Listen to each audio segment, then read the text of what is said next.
బిల్డింగుల దగ్గరికి వెళ్ళాను. 5 సంవత్సరాలు ఎక్కడ వేసిన మట్టి అక్కడే ఉంది.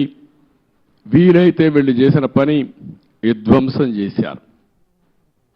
ఇక్కడుండే పైపులు దొంగిలించకపోయారు, ఇసుక దొంగిలించకపోయారు, కడాన రోడ్లు వేస్తే మెటలు కూడా దోవకపోయారు. ఇది ఏ విధంగా అభివర్ణించాలో నాకైతే అర్థం కావడం లేదు. ఒక్క బిల్డింగ్ కూడా ముట్టుకోలేదు. ఒక్క రాజధానికి మనం ఆ రోజు కట్టినటువంటి అసెంబ్లీ బిల్డింగ్స్ ఉన్నాయి, పక్కనే సెక్రటరియట్ బిల్డింగ్స్ ఉన్నాయి, ఇంకో పక్క అమరావతి హైకోర్టు బిల్డింగ్లు కట్టాం.